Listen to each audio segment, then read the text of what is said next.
కాశీ విశ్వేశ్వర స్వామి కొలువైన అడ్డాపు శిల గిరి ప్రదక్షిణ అంగరంగ వైభవంగా సాగింది. పార్వతీపురం మన్యం జిల్లాలో తొలిసారిగా నిర్వహించిన ఈ గిరి ప్రదక్షిణలో వేలాది మంది భక్తులు పాల్గొన్నారు.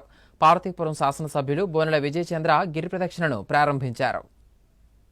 పార్వతీపురం మన్యం జిల్లా కేంద్రానికి సమీపంలో ఉన్న శ్రీ కాశీ విశ్వేశ్వర స్వామి ఆలయ అభివృద్ధి కమిటీ ఆధ్వర్యంలో ప్రప్రథమంగా గిరి ప్రదక్షిణ కార్యక్రమం జరిగింది. కాశీ విశ్వేశ్వర క్షేత్రం వెలిసిన అడ్డాపుశిల కొండ చుట్టూ భక్తులు విశేషంగా పాల్గొని గిరి ప్రదక్షిణ చేశారు. శనివారం సాయంత్రం 6 గంటలకు ప్రారంభమైన గిరి ప్రదక్షిణ కార్యక్రమం రాత్రి 9 గంటలకు ముగిసింది. గిరి ప్రదక్షిణ కమిటీ నేతృత్వంలో ఈ కార్యక్రమం అత్యంత శోభాయమానంగా సాగింది. కాశీ విశ్వేశ్వర ఆలయం నుండి ప్రారంభమైన ఈ గిరి ప్రదక్షిణ పాలకొండ హైవే రోడ్డు మీదుగా కొంకిడివరం గ్రామానికి సమీపంలో ఉన్న కొండపై నుంచి టిట్కో గృహాల సముదాయం ప్రక్క నుంచి అడ్డాపుశిల గ్రామంలోకి ప్రవేశించింది. మరలా దేవాలయానికి చేరుకునే విధంగా ఏర్పాటు చేశారు.